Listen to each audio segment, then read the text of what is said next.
Hello guys, what's up? Now in this video lecture, we will cover the CAPF लक्ष्य MCQ series lecture 2। बहुत सारे बच्चों की queries आई थी कि सर इसको हिंदी में भी कंटिन्यू किया जाए। उन सारी बातों को ध्यान में रखकर हम लोगों ने ये निर्णय लिया है कि इसको हिंदी में भी कंप्लीट किया जाएगा। देखो होता क्या है कि जो इंग्लिश माध्यम के बच्चे हैं उनको क्या है कि हिंदी चूंकि समझ में आता है क्योंकि आपका नेशनल लैंग्वेज है हिंदी, लेकिन जो हमारे हिंदी माध्यम के जो बच्चे हैं उनके लिए अक्सर ये काफ़ी बड़ी समस्या हो जाती है कि कैसे चीज़ों को समझे, क्योंकि उनकी इंग्लिश उतनी मजबूत नहीं होती है। तो मुझे लगता है कि जो हिंदी माध्यम के बच्चे हैं वो चीज़ों को मैनेज कर सकते हैं। ठीक है, तो आप लोग को भी सहयोग करना है और हम भी आपके सहयोग करते हुए आगे बढ़ेंगे। सबसे पहले मैं आपको बता दूं कि आप हमारे इस वीडियो में पीपीटी यूज किया गया है, आप उसको हमारे डिस्क्रिप्शन बॉक्स से डाउनलोड कर सकते हैं, राइट। साथ ही साथ इसको आप टेलीग्राम चैनल से भी डाउनलोड कर सकते हैं। नाउ आप हमारे टेलीग्राम चैनल को ज्वाइन कर लीजिए फटाफट। साथ ही साथ आप हमारे ऐप को भी प्ले स्टोर से जाकर डाउनलोड कर सकते हैं। ठीक है, बाकी का मैंने बता दिया है कि सीरीज लाने के पीछे रीजन क्या है। चलिए आगे शुरू करते हैं। मित्रों, सबसे पहले समझना है कि मैं चैप्टर वाइज जो है एमसीक्यू कवर कर रहा हूं, यानी राजकोषीय नीति से क्वेश्चन बहुत आती है।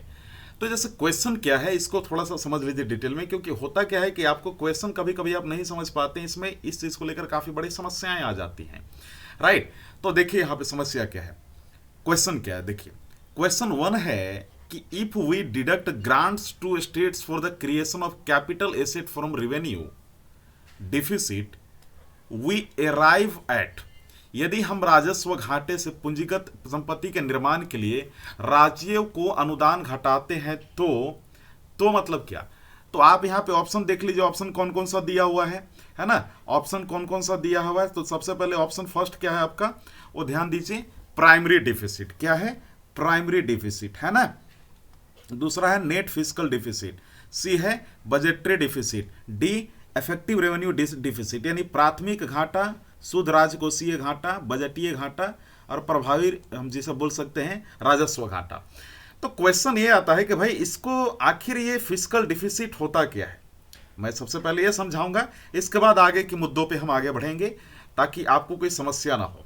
ठीक है, चलिए मित्रों, सबसे पहले समझा जाए कि ये फिस्कल डिफिसिट होता क्या है।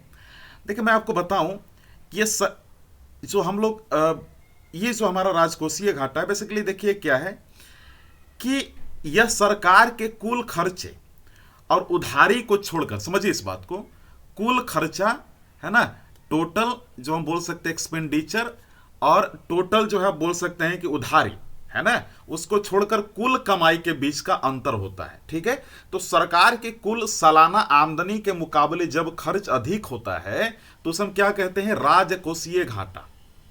यानी लेकिन इसमें कर्ज शामिल नहीं होता, यह ध्यान देना आपको, यानी सरकार की आमदनी में सरकार द्वारा लिया गया उधार शामिल नहीं किया जाता। समझ में आ रहा है आपको मित्रों। राजकोषीय जीडीपी यानी ग्रोस डोमेस्टिक प्रोडक्ट यानी सकल घरेलू उत्पाद के प्रतिशत के रूप में व्यक्त किया जाता है।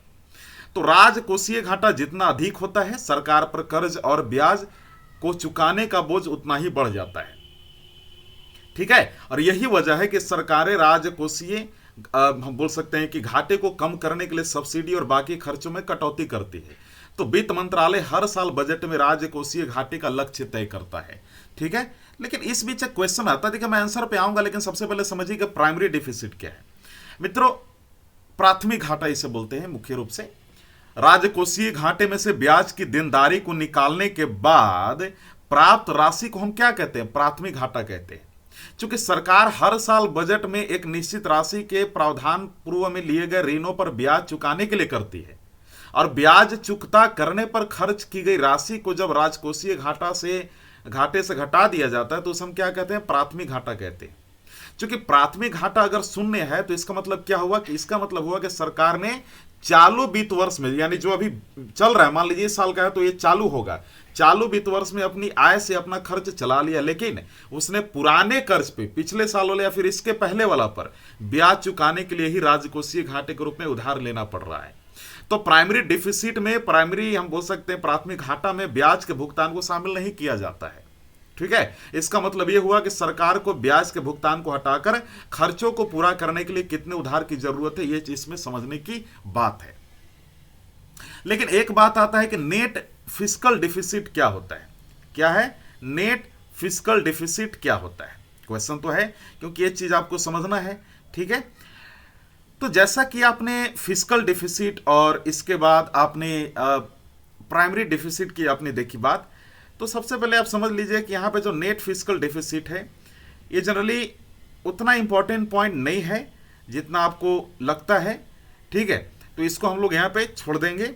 ठीक है, अगला हमारा है बजटरी डिफिसिट, लेकिन इससे पहले हम लोग थोड़ा सा अफेक्टिव रेवेन्यू डिफिसिट को भी चर्चा करेंगे कि ये क्या है। समझिए इस बात को, जब हम प्रभावी राजस्व घाटे की बात करते हैं तो बेसिकली है क्या कि प्रभावी राजस्व घाटा राज्य के व्यय के रूप में सरकार कुछ धनराशि पूंजीगत परिसंपत्ति यानी कैपिटल एसेट सृजित करने के लिए अनुदान के रूप में खर्च करती है। जब इस राशि को राजस्व घाटे से घटा दिया जाता है तो उसे प्रभावी राजस्व घाटा कहा जाता है। क्या कहा जाता है, प्रभावी राजस्व घाटा उसको कहा जाता है। यानी इंग्लिश में अगर आप इसको बोले तो affective revenue deficit is the difference between revenue deficit and grants for creation of capital assets. The concept of revenue deficit has been suggested by Rangarajan committee on public expenditure. ये ध्यान रखिएगा, क्योंकि ये जो अफेक्टिव रेवेन्यू डिफिसिट यानी प्रभावी राजस्व घाटा का जो मुद्दा है, ये बेसिकली आप ध्यान देंगे कि ये हमारे रंगराजन कमेटी में इसको बेसिकली सजेस्ट किया गया था। ठीक है, ये it aimed to deduct the money used out of borrowing the finance capital expenditure. Hindi English दोनों में मैंने बोल दिया। लेकिन इन सभी मुद्दों के बीच में एक बात आती है कि बजटरी डिफिसिट क्या होता है। ठीक है, क्योंकि देखिए क्वेश्चन तो इंपॉर्टेंट है, इसका मतलब ही आपको मालूम होना चाहिए। ठीक है, तो बजटरी डिफिसिट क्या, मूल रूप से जब आप बात करते हैं तो इसका मतलब क्या हो गया, इसका मतलब वही हुआ जो मैंने आपको बताया था वहां पे। ठीक है, कि बजटरी डिफिसिट मतलब क्या होता है। ठीक है, लेकिन बजटरी डिफिसिट समझिए, जब सरकार का कुल खर्च कुल आमदनी से ज्यादा होता है तो उसको बजट कहा जाता है, बजट डिफिसिट कहा जाता है, तो वही बजटरी डिफिसिट हुआ। लेकिन अब यहां पे हम समझेंगे कि इसका आंसर क्या है। ठीक है, इसका आंसर होगा मित्रों, क्या होगा, डी होगा, है ना, क्या होगा, डी, अफेक्टिव रेवेन्यू डिफिसिट, प्रभावी राजस्व घाटा। यदि हम राजस्व घाटे से पूंजीगत संपत्ति के निर्माण के लिए राज्यों का अनुदान घटाते हैं तो हम किस चीज पे पहुंचते हैं, ये प्रभावी राजस्व घाटा। ठीक है, तो अगर आपने सही किया है तो आपको इस चीज का धन्यवाद मैं देना चाहूंगा, आपने अगर सही सोचा था इसका आंसर। ठीक है, अब आगे हम लोग बढ़ते हैं मित्रों। हमारा सीएपीए पेपर 2 का ओएलपी जो 2021 का सीरीज है शुरू हो चुका है, जिसमें पेपर 2 का क्लास है। पेपर 2 की टेस्ट सीरीज बुक आपको फ्री मिलेगी। हमारा कंप्लीट ओएलपी बैच जिसमें paper 1 paper 2 plus test series का पूरा जो हम लोग ऑफर आपको दे रहे हैं, जो जिसका वैलिडिटी टिल एग्जाम तक रहेगा, जो बायलिंगुअल होगा, बेसिकली इंग्लिश और हिंदी दोनों होगा।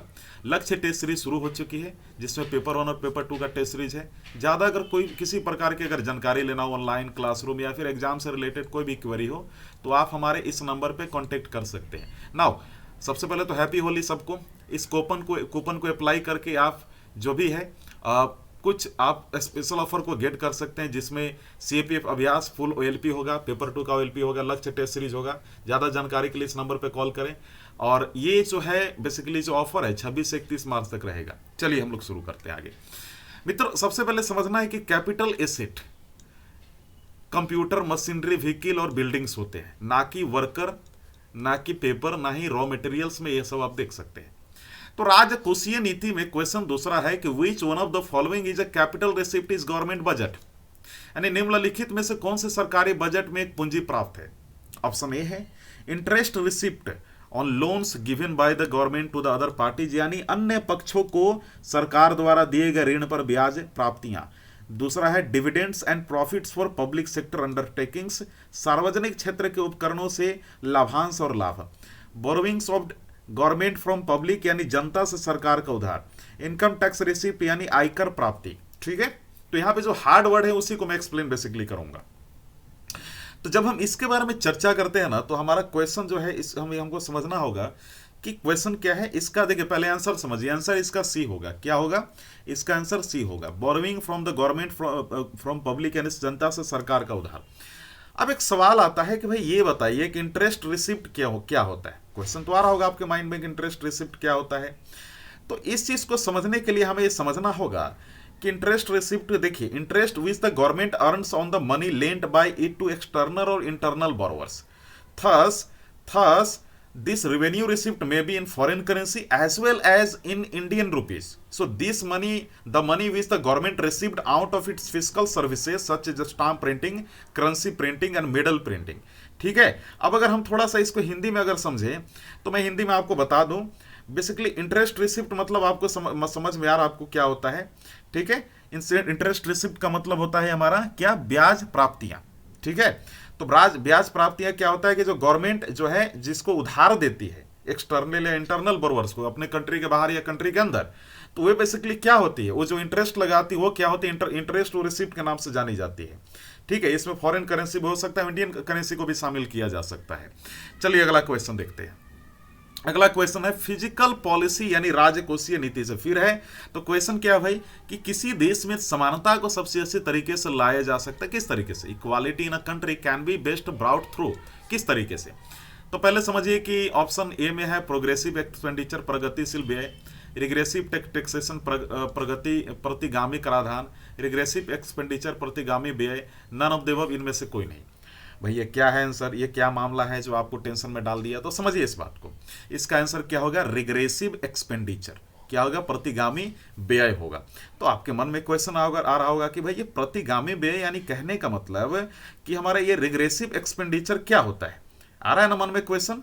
तो रिग्रेसिव एक्सपेंडिचर को समझेंगे हम लोग, और साथ ही साथ यहाँ पे समझिएगा कि ज्यादा फर्क नहीं है रिग्रेसिव एक्सपेंडिचर और रिग्रेसिव टैक्सेशन में, है ना।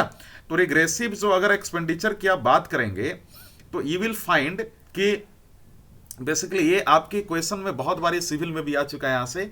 सो regressive basically describes a distribution effect on income, यानी रिग्रेसिव है बेसिकली क्या दिखाता है कि जो हम बोल सकते हैं कि बंटवारे का जो प्रभाव है इनकम और जो खर्चा में, यानी जो अर्निंग होती है, जो नौकरी, जो आपको पैसा मिलता है, जो आपको खर्च होता है उसमें। तो basically it referring to the way the rate progresses from high to low, जिसमें आपका जो रेट है, ठीक है, वो हाई से लो जाता है, where average tax rate exceed to the marginal tax rate, है ना, मार्जिनल टैक्स रेट। ये चीज समझना है क्योंकि बहुत इंपॉर्टेंट है, क्योंकि एग्जाम में देखिए ये सब चीजें अगर मालूम होना तो आपको कोई समस्या नहीं होती है, ठीक है। तो उतना इंपॉर्टेंट नहीं है, इसलिए मैं इसको ज्यादा इस पे जोर नहीं दे रहा हूं। अगला जो आपको यहां पे समझना है कि रिग्रेसिव टैक्सेशन क्या है, क्या है रिग्रेसिव टैक्सेशन, किसे हम लोग बेसिकली बोलते हैं। तो जैसा कि रिग्रेसिव से मैंने बता दिया था कि रिग्रेसिव क्या होता है, उसी प्रकार मान लीजिए कि regressive taxation under this system of taxation the tax rate diminishes as the taxable amount increases. In the other words, there is an inverse relationship between the tax rate and taxable income. The rate of taxation decreases as the income of taxpayer increases. देखिए इस यंत्र में क्या होता है, इस करी का यंत्र में जो टैक्स रेट होता है ना, और वो घटता है, और जो टैक्स का अमाउंट होता है वो बढ़ता है। दूसरे शब्दों में अगर बोला जाए तो एक इनवर्स रिलेशनशिप भी होता है, किसके बीच में, उल्टा रिलेशनशिप, उल्टा संबंध हम बोल सकते हैं, है ना, टैक्स रेट में और टैक्सेबल इनकम में। मतलब अगर मान लीजिए टैक्स इनकम कितना है और टैक्सेबल रेट कितना है, यानी कर आय कितना है और कर का दर क्या है, ठीक है, ये समझना है। तो अब मैं आपको एक थोड़ा सा इमेज बना के दिखा रहा हूं, आप थोड़ा देखिएगा। मान लीजिए रिग्रेसिव टैक्स के लिए हम समझा रहे हैं, एक थोड़ा सा ग्राफ आप समझिए। तो मान लीजिए कि percentage of income paid in tax, यानी जो आय का जो प्रतिशत है जो कर के रूप में पेड किया गया, उसको यहां पे मैं दिखा रहा हूं परसेंटेज के रूप में। और यहां पे इनकम लेवल क्या है, यानी इनकम का क्या लेवल है, मतलब किस प्रकार की इनकम लोग गेट कर रहे हैं, है ना, इनकम लेवल, ठीक है। ये चीज आप देख लीजिए। अब मान लीजिए कि परसेंटेज ऑफ जो हमने यहाँ प्रतिशत में बात की थी, ये आय की प्रतिशत जो टैक्स वो पेड कर रहे हैं, बेसिकली जो जमा कर रहे हैं वो 30% है, 10% है। लोगों का इनकम 10,000 है ना, फिर 30,000 है ना।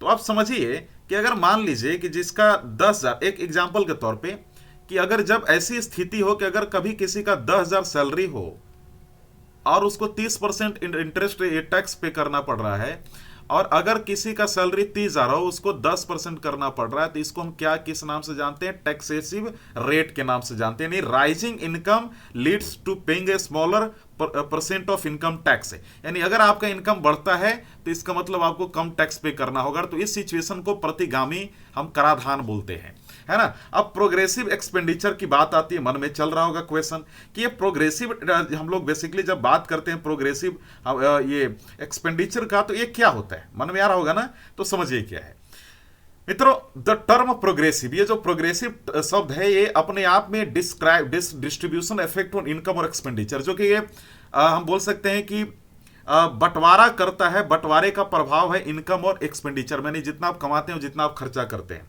जो बेसिकली ये बताता है कि जो रेट है, ये जो टैक्स रेट बेसिकली जो आप बात कर रहे हैं, वो नीचे से ऊपर जाता है, नीचे से ऊपर जाता है। इसमें क्या था, रिग्रेसिव में ऊपर से नीचे आता है, और जहां पे एवरेज टैक्स रेट कम होता है मार्जिनल टैक्स रेट से। किससे कम होता है, मार्जिनल टैक्स रेट से। तो एक क्वेश्चन मन में आ रहा होगा अभी भी तुरंत कि ये सर मार्जिनल टैक्स रेट क्या है, आ रहा हो ना। इसके बाद हम लोग फटाफट आगे बढ़ेंगे। देखिए, marginal tax rate is the incremental tax paid on incremental income. तो मार्जिनल टैक्स रेट क्या होता है कि जब किसी का सैलरी बढ़ता है तो उसके अनुसार क्या है कि वो टैक्स भी उसको ज्यादा पे करना पड़ता है, तो इस सिचुएशन को हम लोग मार्जिनल टैक्स रेट बोलते हैं।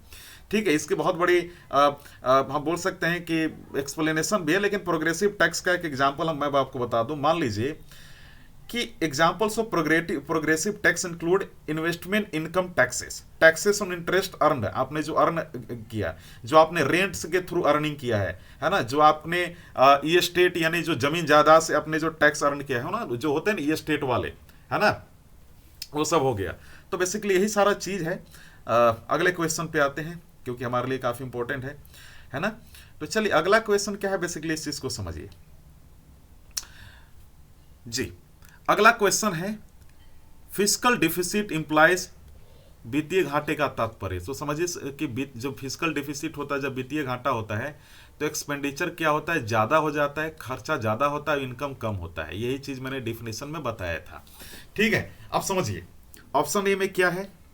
ऑप्शन ए में है कि total expenditure minus revenue receipt plus recovery of loans plus receipt of from disinvestment, यानी कुल व्यय माइनस राजस्व की प्राप्ति, यानी जो आपको रेवेन्यू अलग अलग क्षेत्रों से मिला देश में, और ऋणों की वसूली, आपने जो लोन दिया था, उसका जो कर्जा दिया था, उसका आपने वसूली किया, विनिवेश से प्राप्ति, यानी आपने जो इन्वेस्टमेंट यानी डिसइन्वेस्टमेंट किया है ना, तो उसको हम बोल सकते हैं डिसइन्वेस्टमेंट, यानी जहां पे आपने इन्वेस्ट किया था उसको आपने सेल कर दिया, मान ली इस प्रकार की कोई चीजें की, तो उससे जो आपको प्राप्ति हुई, जिस प्रकार की कोई सिक्योरिटी या पैसे या जो भी मिला डॉक्यूमेंट टाइप पे, या कोई गवर्नमेंट सिक्योरिटी मिला, तो सारा चीज यहाँ पे बता रहा है। दूसरा क्या है, total expenditure, total receipt from all sources including borrowings, यानी कुल व्यय माइनस उधार सहित सभी स्रोतों से कुल प्राप्तियां।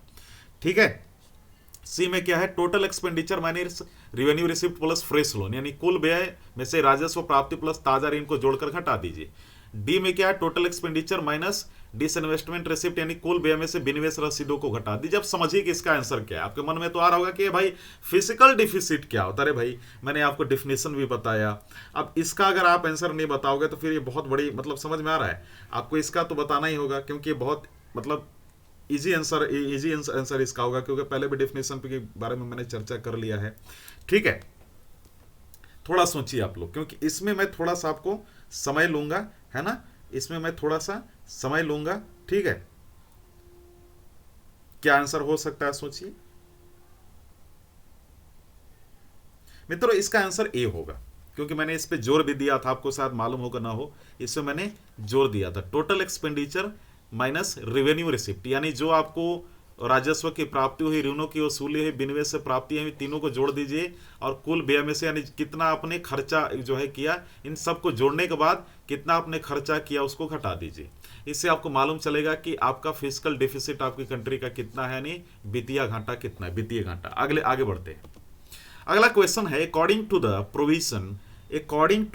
प्रोविजन है ना of the physical responsibility and budget management act, FRBM act 2003 and FRBM rules 2004, the government is under obligation to present 3 statements before the parliament, यानी पार्लियामेंट के सामने along with the annual budget। जब annual budget submit किया जाता है तो उसको 3 हम बोल सकते हैं स्टेटमेंट्स देना होता है। अब समझिए हिंदी में, राजकोषीय उत्तरदायित्व और बजट प्रबंधन FRBM अधिनियम 2003 और FRBM जो नियम है 2004 के अंतर्गत या प्रावधानों के अनुसार सरकार वार्षिक बजट के साथ संसद के समक्ष 3 बयान प्रस्तुत करने के लिए बाध्य है। कौन कौन से भाई, मतलब तीन वाद्य है, लेकिन ये जो यहाँ पे आपको यहाँ दिया गया इनमें से कौन है जो उन तीनों स्टेटमेंट में शामिल नहीं है, क्योंकि यहाँ पे नॉट दिया है, ध्यान देना है निम्नलिखित में से कौन सा उनमें से नहीं है, ध्यान दीजिएगा। पहले मैं आपको बता दूं जो सबसे इंपॉर्टेंट है, क्योंकि यहाँ पे चीजें आपको समझनी है भाई। एक चीज है कि इसमें short term physical policy statement यानी अल्पकालिक, यहाँ पे हम बोल सकते हैं कि राजकोषीय नीति विवरण नहीं दिया जाता है, क्योंकि ये कहीं ना कहीं पिछले साल का, आगे के साल का और हाल के सालों को कहीं ना कहीं एक एनालाइज करके चीज़ों को प्रस्तुत किया जाता है। तो आपको इससे थोड़ा भी आपको ज्ञान होगा, आपको मालूम चल जाएगा, है ना। तो दोस्तों यहाँ पे देखना है कि डी तो नहीं होगा, तो मैक्रो इकोनॉमिक फ्रेमवर्क स्टेटमेंट यानी मैक्रो इकोनॉमिक फ्रेमवर्क स्टेटमेंट हो गया, फिजिकल पॉलिसी स्ट्रेटजी स्टेटमेंट, राजकोषीय नीति रणनीति बयान, medium term physical policy statement, मध्यम अवधि राजकोषीय नीति विवरण दिया जाता है। लेकिन क्वेश्चन आता है कि एफआरबीएम एक्ट होता क्या है, मन में तो आ रहा होगा, है ना, ये मन में उछाल भी मार रहा होगा आपके कि भाई एफआरबीएम क्या है। तो चलिए थोड़ा समझते हैं हम लोग इसको डिटेल में, है ना। एफआरबीएम क्या है ये बेसिकली, ठीक है। तो जब हम एफआरबीएम अधिनियम की बात करते हैं तो हमें कुछ चीज़ों के बारे में जो हमें मालूम होनी चाहिए। पहला तो ये कि इसको हम लोग हिंदी में क्या बोलते हैं, राजकोषीय, इसको हम लोग बोलते हैं उत्तरदायित्व और बजट प्रबंधन, ठीक है मित्रों। समझिए इसको समझने के लिए आपको समझना है कि एफआरबीएम जो है बेसिकली वित्तीय दायित्व और बजट प्रबंधन कानून को भारतीय संसद ने वर्ष 2030 में पास किया था, ये समझिए पहले। इसका उद्देश्य वित्तीय अनुशासन को संस्थागत रूप देना था, इंस्टीट्यूशनल रूप देना था, और वित्तीय घाटे यानी फिजिकल डिफिसिट को कम करना था, और लघु आर्थिक प्रबंधन को बढ़ावा देना था। यानी जो हम बोल सकते हैं कि लघु आर्थिक मतलब क्या हो गया, लघु मतलब हो गया शॉर्ट स्मॉल हो गया, और आर्थिक मतलब इकोनॉमिक मैनेजमेंट को बेसिकली ये बढ़ावा प्रमोट करना चाहते थे, और बैलेंस ऑफ पेमेंट को व्यवस्थित करना चाहते थे, और इसका करना है मेन उद्देश्य इसका था। तो अब जो पास्ट में एफआरबीएम अधिनियम की उपयोगिता अत्यधिक सार्वजनिक खर्च निरोधक राजस्व घाटा को समाप्त करने और राजकोषीय घाटे को कम करने का एक उपाय के रूप में देखा गया था, है ना। ये चीज समझिएगा। तो एफआरबीएम अधिनियम क्या है आपको मैं बता दूं हल्का सा कि physical responsibility and budget management act 2030 में ये 2003 में लागू हुआ। ये बेसिकली क्या है कि जो फिजिकल डिफिसिट है ना, राजकोषीय घाटे को कम करने के वास्ते, है ना, सरकार के लिए एक लक्ष्य तय करता है कि भाई इतना रख लीजिए, क्योंकि जितना फिजिकल डिफिसिट होगा कंट्री उतना ही कमजोर होगा उसका इकोनॉमी।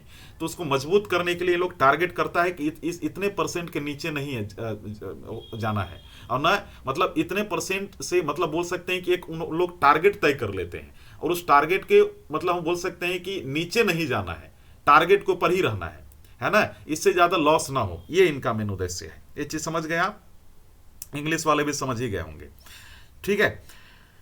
तो बेसिकली हमें समझना है कि इसका आंसर मैंने बता दिया डी होगा। अगला चलिए बढ़ते हैं। तो सर कि अगला जो क्वेश्चन है, कंसीडर द फॉलोइंग स्टेटमेंट, निम्नलिखित कथनों पर विचार कीजिए। देखिए, by the numbers of global economic GDP यानी पूरे वर्ल्ड का जो है सकल घरेलू उत्पाद दिखाया गया है, $74 ट्रिलियन है। ये आप पढ़ लीजिएगा, आपको पीपीटी में मिल ही जाएगा, इसको डिटेल से जूम करके देखिएगा, दिखाई देगा आपको। क्वेश्चन क्या है समझिए, पहला स्टेटमेंट है ना, पहला स्टेटमेंट देखिए, ठीक है, 1 सेकेंड थोड़ा रुकेंगे। पहला स्टेटमेंट आपका क्या है जी, India spend more than 1% of its GDP on research and development, यानी भारत अपने सकल घरेलू उत्पाद का 1% से अधिक अनुसंधान और विकास पर खर्च करता है। दूसरा, expenditure on R&D as proportion of GDP has increased in the last few years, यानी पास्ट फ्यू ईयर्स, पिछले कुछ वर्षों में सकल घरेलू उत्पाद के अनुपात रूप में R&D पर खर्च बढ़ा है। तीसरा क्या है, China incurs more than 4 time expenditure on R&D than that of India, यानी चीन भारत की तुलना में R&D पर 4 गुना से अधिक व्यय करता है। अब देख लीजिए थोड़ा सा ऊपर में दिए गए में से कौन से कथन सही है की बात की जा रही है, थोड़ा सा अपने सब सोचिए क्या हो सकता है।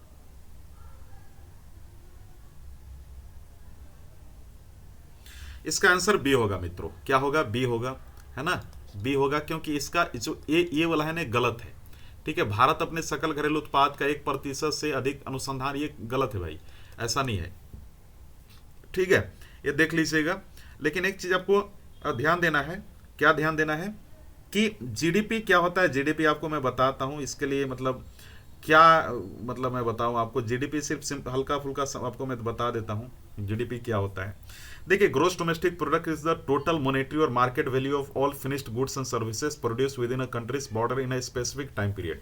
यानी एक साल के अंदर कंट्री के बॉर्डर के अंदर जो कंट्री के लिए, मान लीजिए कि ये जिसमें भी बहुत सारे मामले हैं, पहले समझिए, एक साल के अंदर कंट्री के बॉर्डर के अंदर, यानी इंडिया का मान लीजिए एक साल के अंदर इंडिया के टेरिटरी के अंदर, ठीक है, जितने प्रोडक्ट बनाए गए, जितने सर्विसेज हैं, उनका कुल मॉनेटरी वैल्यू क्या है, पैसे से संबंधित उसका मूल्य क्या है, उसको निकाल कर जीडीपी निकाला जाता है। ठीक है, ये चीज़ आपको समझना है। ठीक है, अब चलिए आगे हम लोग बढ़ेंगे अगले क्वेश्चन पे, क्योंकि इससे ज़्यादा आपको कुछ इंपॉर्टेंट नहीं है इसमें दिख रहा है। चलिए अगला क्वेश्चन क्या है कि which of the following is are included is the capital budget of government of India. निम्नलिखित में से कौन से भारत सरकार के पूंजी बजट में शामिल है। देखिए, पहले तो समझिए गवर्नमेंट बजट के दो प्रकार होते हैं, रेवेन्यू बजट और कैपिटल बजट। एक रेवेन्यू रिसिप्ट इसका पार्ट होता है, रेवेन्यू एक्सपेंडिचर, जिसका रेवेन्यू रिसिप्ट का टैक्स और नॉन टैक्स होता है। कैपिटल बजट का कैपिटल रिसिप्ट और कैपिटल एक्सपेंडिचर होता है ना, ये चीज समझिएगा। ठीक है, लेकिन इतना इंपॉर्टेंट नहीं है, आप इकोनॉमिक्स पढ़ेंगे आपको मालूम चल ही जाएगा। क्वेश्चन क्या है, देखिए स्टेटमेंट समझिए कि लड़ाकू विमानों के अधिग्रहण पर व्यय, expenditure and acquisition of fighter aircraft, financial assistance for receipt from the World Bank, विश्व बैंक से वित्तीय सहायता प्राप्त, loan made to foreign governments, विदेशी सरकारों का बनाया गया, grant given to states and union territory every year, राज्य और केंद्र शासित प्रदेशों को हर साल दिए जाने वाले अनुदान।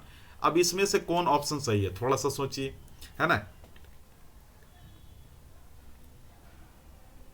ठीक है, तो मैं आपको बता दूं कि इसका ऑप्शन जो है आपका कौन सा है। पहले तो समझिए कि ये जो आपको यहाँ दिखा रहा है, राज्य और केंद्र शासित प्रदेशों को हर साल दिए जाने वाले अनुदान यानी grants given to states and union territory every year, ये बिल्कुल गलत है, ऐसा नहीं है।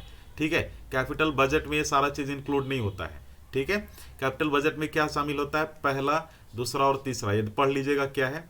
तो हम ये बोल सकते हैं कि option D is the right answer. Right, option D हमारा सही उत्तर है। ठीक है, आगे बढ़ते हैं। लेकिन मैं आपको बता दूं, आपके दिमाग में चल भी रहा होगा कि सर ये कैपिटल बजट क्या होता है, थोड़ा सा बता दीजिए, है ना।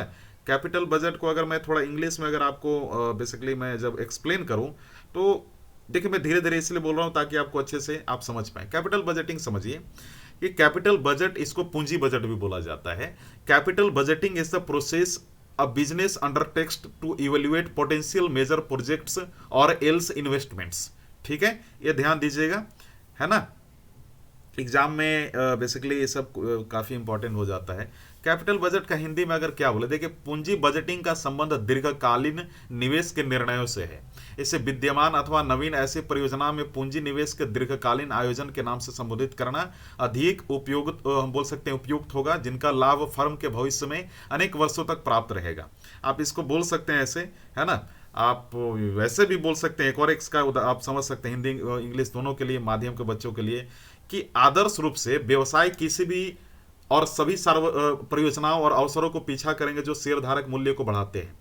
मान लीजिए एक चीज आपको समझना है, जो डिटेल में समझना है कि कैपिटल बजटिंग एक प्रक्रिया है मित्रों, जो संभावित प्रमुख परियोजनाओं निवेश का मूल्यांकन करने के लिए एक व्यवसाय का उपक्रम है ना। ये चीज आपको समझना, इससे ज्यादा इंपॉर्टेंट नहीं है। आगे बढ़िए, क्वेश्चन है match list 1 and 2, select the correct answer using the codes given below the list.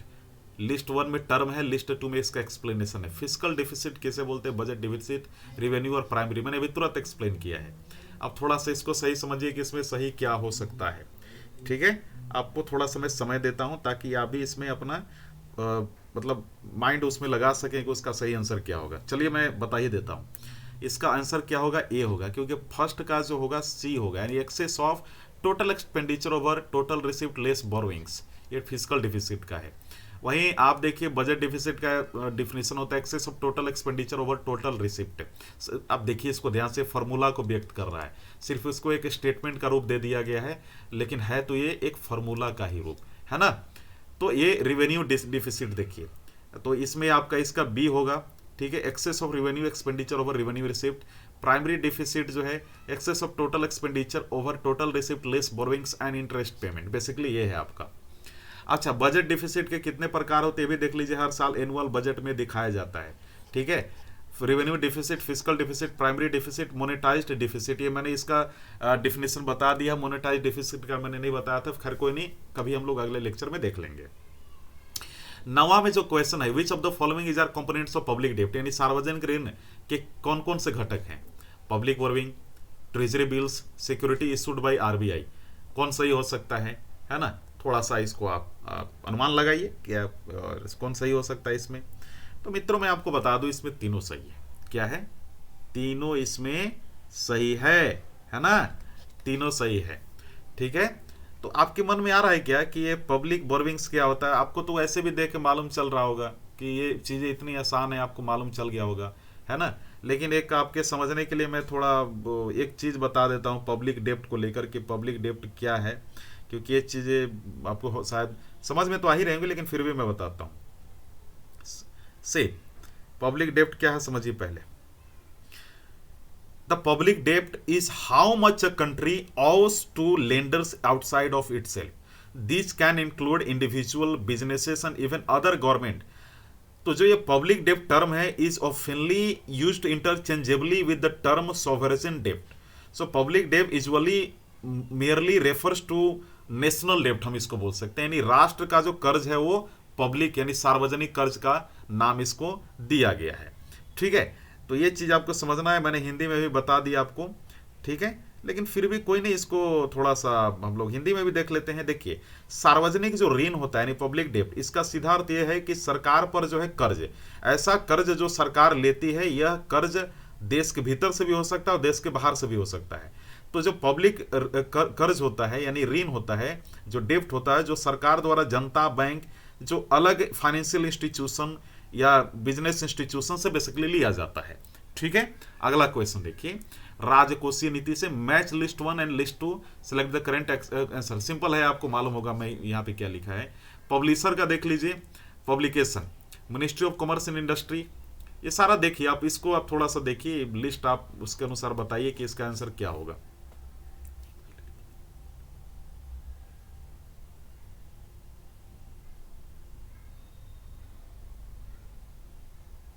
ठीक है,